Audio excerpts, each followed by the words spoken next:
Are you interested in knowing what's going to be happening in the state legislature in 2024? Stay tuned to AARP Real Possibilities.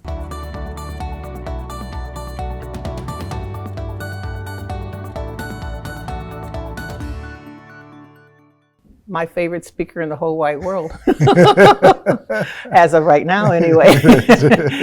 Speaker Joe Tate, thank you so much for being on Real Possibilities Show with us today. You have just really established yourself as a leader in the state of Michigan, the first African American to be Speaker of the House, and your background is just stellar. So tell us a little bit about yourself.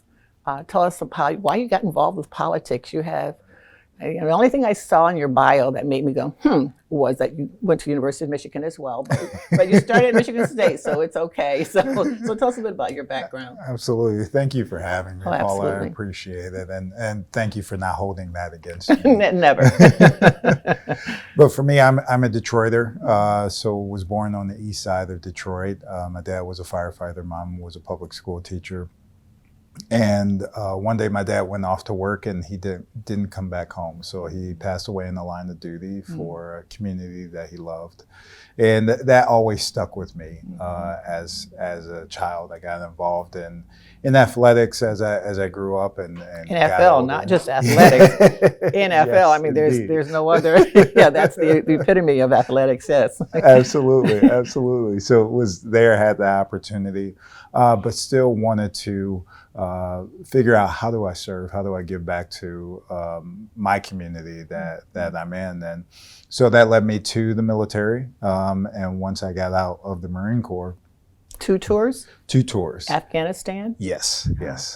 So went off, was an infantry officer there. But then when I came back, figuring out what is a second service to continue to work, and so decided to run for public office as a state representative. So I've been currently in my third term now, just serving Detroit's Lower East Side and the Grosse Points. You know, just in the minute that we've been talking, your humility just speaks volumes. You never mentioned the NFL. You never mentioned Afghanistan. You have done so much that people may or may not know, about if they don't read your bio or don't follow along. What made you really want to serve politically? I mean, you said, you've got a heart of service. Your father, of course, was a major, major influence in that. But politics is different today. And so what was your dream? What did you think you could do in politics that would make a difference? Yeah, and I grew up in just team atmosphere. So in football, I mean, we were all kind of trying to work together to win football games against opponents. And the military was very similar as well, too. We had a mission and we couldn't accomplish that mission unless it was all of us working together. So I viewed, elected office and politics as just that, when you're able to work together as a team. Nice. Sometimes it's a little bit different at times, Nice. But you're able to do significant things for, in my case, the people of the state of Michigan. So that's what attracted me to that, and being able just to work together to figure out how do you solve problems for people. And for the communities that you serve. You remind me of something Tom Izzo said once when he was giving a presentation, that the hardest part isn't winning. The hardest part is bringing all these different young men from across the state together to work as a team. And so it's the similar philosophy. And whether it's business or whether it's politics or whether it's sports, it's coming together to work together. So what's your dream? What do you want to accomplish while you're Speaker of the House?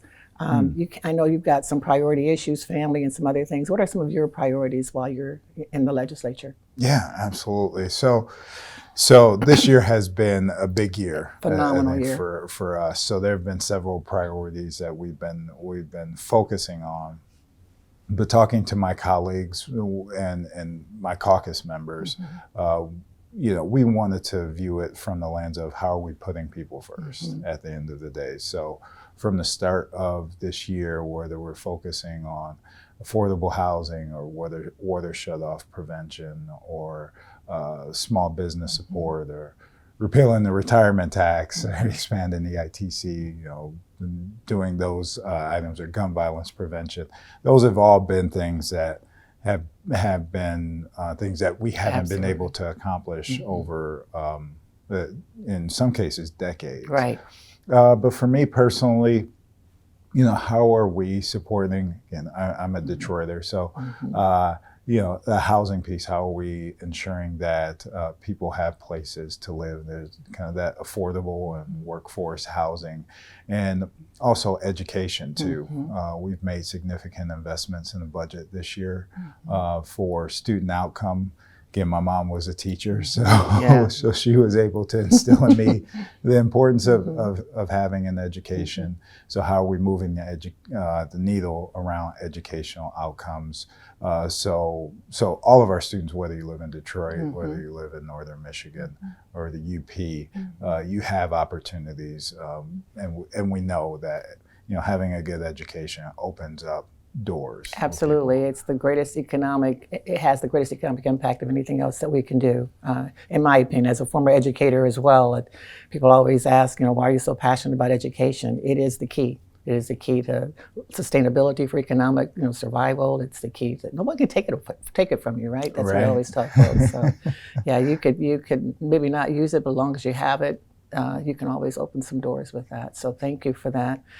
Tell us a little bit about older adults, because AARP, we focus on, you've been a tremendous supporter of AARP, some of our legislation regarding older adults, and particularly as we looked at repealing, like you mentioned, the pension tax. That was a major issue, something that we've been working on for a long time.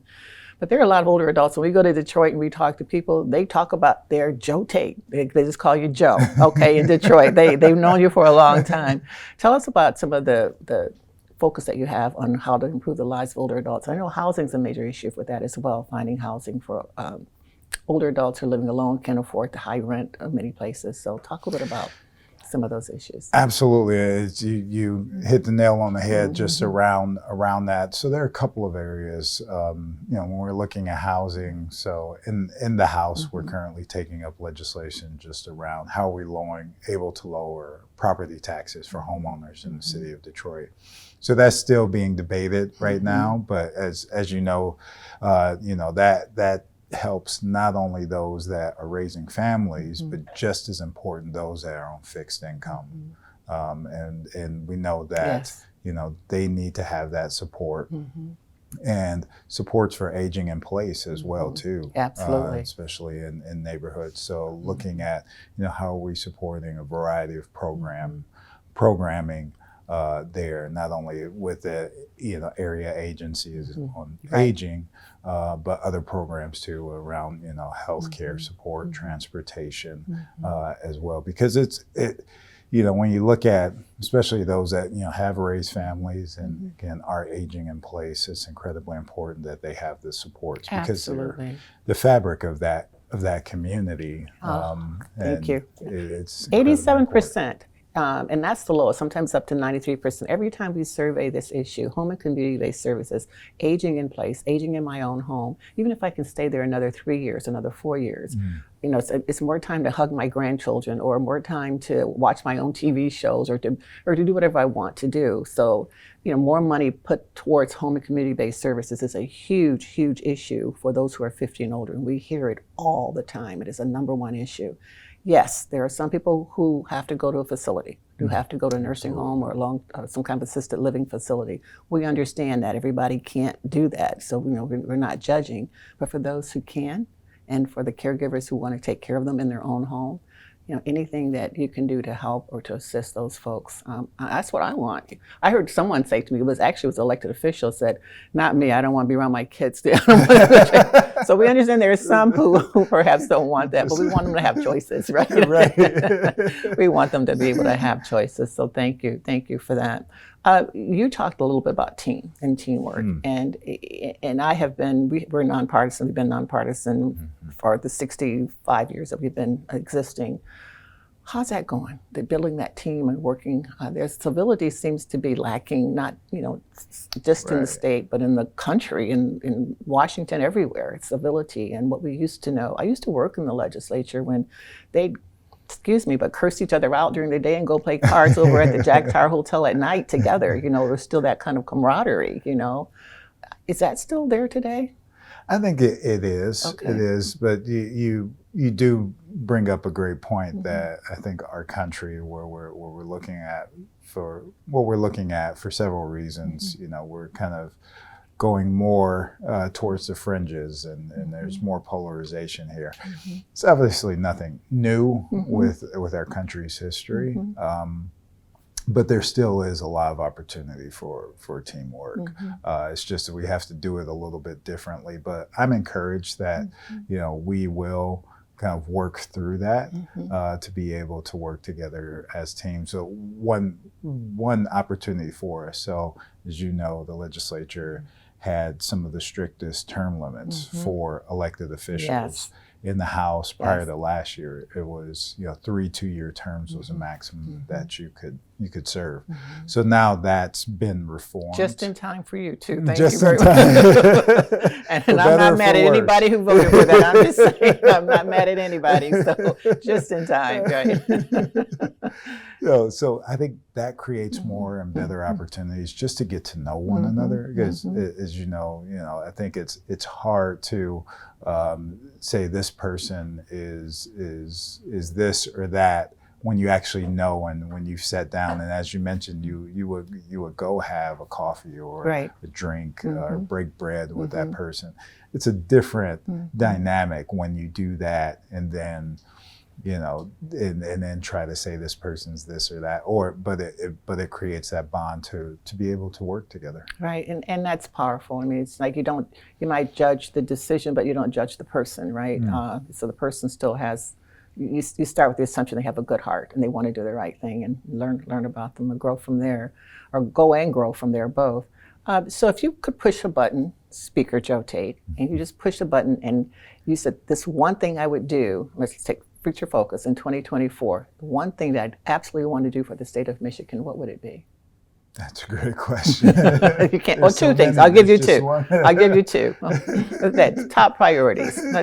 Top priorities for 2024. I think if we're, investing as we should in our K through 12 and higher education system, I think that's incredibly important for us, and creating opportunities for all. The second thing is. That's a really good question. Maybe I'll give you three then. Okay. Okay, infrastructure. Oh yes. I think that's absolutely. incredibly important. Being a Detroiter, so coming from an older built environment in the city of Detroit, it's time to make sure that we're doing our upgrades, and not just roads. We're talking about water. We're talking about electric lines and the grid as well too, and being able to prepare for new technologies as well. We know that that requires investment as well too. And then the third, there's so many others, but I would say something that we've done recently is continuing to move in the right direction around climate and energy, just ensuring that we continue to be good stewards of our environment. So that means, making sure that our energy grid is not only resilient and affordable, but is moving and adopting new technologies for cleaner energy. People may not know this. I like all of those. People may not know this about AARP, but we also have a Young Advisory Council. We call them our TLC, our Thought Leadership Council. And they're people who are like 40 and under, okay? Mostly right around 30 to 40 in that age. Climate is their number one issue. Every time we ask them what's the one thing that they want to focus on or want, elected officials to focus on, they talk a lot about climate. They talk about, believe it or not, they talk about financial security and brain health as well, and caregiving, because they're concerned about whether or not they're going to have to take care of their parents or take care of what that's going to be like. But climate is a major issue for them as well. And speaking of young people, a lot of folks don't know that in Michigan, I think there were more young people who voted in the last election than any other state in the country. There more young Right. people came out and voted. So how do you encourage young people and other folks just to get involved? I mean, you're a young person yourself, University of Michigan, you could have gone anywhere. How do you encourage people to get involved? We need that next generation of leaders. And yet people are kind of getting soured on politics. Right. I think you hit the nail on the head there with that. Like, our younger generation will be the ones that will be taking over. Absolutely. So I can hardly wait. Right. I got a rocking chair ready for me. Not yet. Not yet, but soon. Yet.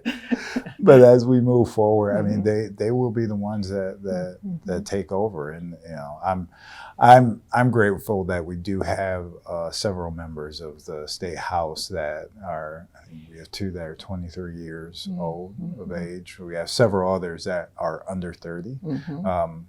Because I think they bring an important voice, and they're going to be, as you mentioned, around. And just like some of my colleagues, they're of a younger generation, where it's Gen Z or whatnot. They're already leading, but eventually they'll have to take over. Absolutely. And I think that's the biggest encouragement is how do you, for them, when they become leaders or continue to grow in their leadership role, staying engaged in that. And you have to be engaged in voting in the political process. Absolutely. Do you work a lot with young people still? Yes, I try to as much as possible, and we get quite a few students. I know from the district. That's usually that's one of the best parts about my job, showing them around the Capitol when I can. That's nice. And you do that yourself? No, I have tour. There are tour guides. I was going to say, wow. I wish you don't have the time. Yeah, right. But it's just in. nice seeing them coming in and engaging. And people have never been inside the Capitol. You really need to take a visit inside the Capitol.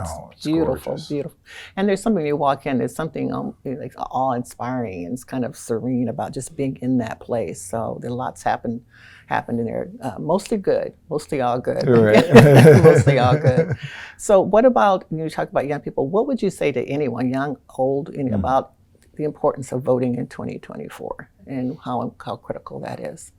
It's incredibly important. I know there's that old adage that this is the next election is the most important election, but that is true. There's a quote. I'm forgetting the person's name who said it, but I think it's fair and accurate that democracy is a practice across generations. So. This is not something where, this institution will just, continue to be there on its own. Right. It needs to have people engaged in it because it is a human institution. So I think that is where we, I try to implore people and persuade people if they don't see the merits of voting, but everything that's, we look around in our environment is usually touched by government, and people have a choice, around who they elect to be able to make those decisions. So it's incredibly important for us to be engaged, and it's a responsibility to a certain extent because we have to make sure that we are, taking care of our democracy and our institutions, and then leaving it a bit better than we found it. Absolutely. So, I don't know what it was, but we called your office and they said you were in Washington, D.C. some time ago, or you were doing something in Washington. It wasn't a congressional black, it was something else, another time. So if I called your office 5, 6 years down the road, where would it be? We shall see. If my, hopefully I'll still be here or still, maybe wrapping up my time in the legislature. Wrapping it up to go. That's a good question. We'll see. There's no term limits, so maybe you can do some other things here as well. There's some positions that'll be coming available, in the next few years. Any of them of interest to you? I haven't been. I really like the job that I have right now. Oh, good question. Good answer. No, it's all good. You practiced that one, didn't you? Good response. Yeah. It's I have to be focused there, but Right. it's been really. I think the role that I'm in. I mean, this is a great opportunity to Absolutely. serve. Absolutely. And, as much as how challenging it can be. I mean, there's just so many opportunities to help people, and we get to do that. And that's phenomenal. You enjoy this moment rather than looking, at what else or what's next. Just kind of do what you're assigned to do right now, what you're blessed to do right now. Just do that and do it well, and the doors are open. I'm already hearing rumors about your future, whether you're hearing them or not. So, and I won't say what they are, but it's very promising. And I understand too that you are one of the folks who are really respected across both sides of the aisle. And that's always important, particularly for us too, as nonpartisan, a nonprofit. Absolutely. We don't have a PAC or any of that. So it's important to be able to work across both sides of the aisle. And we're just so happy that you're there doing that, regardless of what the future might hold. And I think it's going to be very bright for you no matter what. In Michigan State, NFL, parents, towards Afghanistan. You've made us proud. You've made the village very proud. Appreciate you. Yeah. So we've got about a minute left. What would you like to say to folks? You had a phenomenal 2023, tremendous accomplishments. We celebrated 3 or 4 times. We had ARP, any reason to have a party. So we got about 30 seconds left. How would you like to end this? We're going to continue to do the work. We're halfway through our legislative session, so there's more work to be done. And you will continue to see and as you said, I say that quite a bit as well too. We want to make Michiganders proud at the end of the day. So we'll come back in 24 and get things done. More parties. More parties. All right, more celebrations. Thank you so much. Thanks Appreciate so you much, being Paula. here. Thank I you. appreciate All right, thank you. And thank you for watching AARP Real Possibilities. Transportation. When we think of transportation, we automatically think of Tate. Thank you for being here. Absolutely. What's the best mode of transportation someone should think about for a loved one? Sure. So Tate has 2 types of transportation services. Fixed route are those 40 and 60-foot long buses that you see on the street, and those are scheduled to serve designated bus stops and transportation hubs throughout the system. Most people don't know we also have paratransit services that are curb-to-curb demand response services, but we also have SpecTran, which is for individuals who are certified by a physician with a disability. So that's actually 3 different types of transportation. The general transportation that you get, that just the regular bus, the big 40, what did you say, 40? 40 and 60 foot. 60-foot Yep. bus, and then the curb-to-curb, and then SpecTran. How do you know which one's best for a loved one?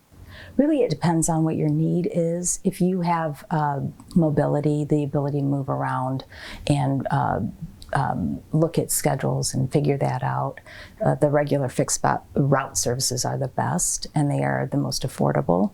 If you have a disability that makes mobility a little bit more challenging for you, SpecTran is also a good service for those individuals. And how much in advance do you need to call to schedule?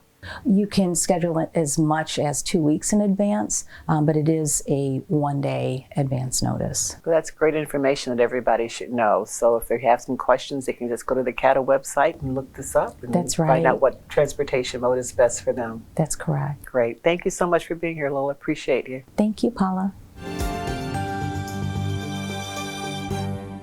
Hi, Chris. Good to see you again. Today, I want to ask you a question about taxes. Sure. People have their savings, their 401ks or whatever, and their pre-tax. But how do taxes affect people in their retirement savings? Well, that's a great question, because when I sit down with families as a certified financial planner and certified LO attorney, a lot of times they've saved all of their money in pre-tax accounts like 401ks and IRAs, defer paying taxes. And then a lot of times they're surprised that when they have to pull this money out, they're taxed on that. And sometimes people are at the same, if not higher, tax bracket in retirement than while they're working. And we've had a lot of big tax law changes, and I think right now taxes are one of the biggest risks and biggest opportunities. Wow. Because most people think taxes are going to go up in the future, like we're $32 trillion in debt. And then we had the Tax Cuts and Jobs Act that says taxes across the board are going up 3 to 5%. And so that means if you're pulling money out of your 401k, out of your IRA, they're going to be taxed more, because if taxes go up, the value of those accounts go down. And there are accounts where you can put your money in post-tax before, so then you don't have to pay taxes. So that's something you need to talk to your financial planner about, whether or not you want to do the pre-tax or the post-tax, correct? Correct. And also it's about having an IRA exit strategy where maybe we do something like a Roth conversion, where we take money from the pre-tax account, we look at the tax bracket, and then we move that or convert that over to the Roth IRA, which now can grow tax-free. And there's so many, this is a complex issue. People think they can do it on their own, but there's so many changes in the law, as you mentioned, that people don't want to try that on their own. What do they look for if they're looking for a financial planner? Right. So really what you should be looking for is what's called a certified financial planner. We have to be peer reviewed, sit down and take a 6-hour exam. Maybe half of the advisors that take that exam actually pass it. But that's where if you're working with a CFP, you know you're working with someone who really specializes in this area. Good advice. Thanks so much. Appreciate you. Thank you. Hello, we're here to discuss the non-pharmacological approaches to pain management today. When it comes to managing pain, the first and foremost best thing you can do is having a good night's rest, adequate exercise. That's generally about 150 minutes per week. Generally, you want to aim for at least walking 30 minutes 5 times a week. Also, a well-balanced diet. When it comes for diets in general, a Mediterranean diet is excellent. There's high amounts of vegetables, fruit, nuts for protein, and trying to stay away from sugar-free and processed foods. Also, never underestimate the importance of smoking cessation and drinking alcohol in minimal to moderate amounts. Also, when it comes to pain overall, there's a certain few things that we should all consider. First and foremost, you have the biopsychosocial. That is a fancy way to say that we perceive pain biologically, is how we perceive it from the outside environment. Psychologically, which is how we mentally process that pain, but also socially. How did we learn to perceive pain from our family and our friends, and what was acceptable? When it comes to pain management overall, there's a lot of things that we can do. Certainly having that rest helps, but there's also, you can use braces for certain joint pain. You can elevate the extremity if it's hurting. There's also hot and cold compression. Generally, you want to put a hot or cold pack on the skin with a protective barrier for 15-minute intervals. And then you can also use a lot of different topical medications. There are some that are ibuprofen based, there are some lidocaine based, even menthol based, and those really help trying to target pain in different areas. And there's also NSAIDs like Tylenol, ibuprofen. In general, you want to target pain for more than 1 or 2 different ways, because you don't want to put all your eggs in one basket. Well, thank you very much for your time, and I hope you have a great day.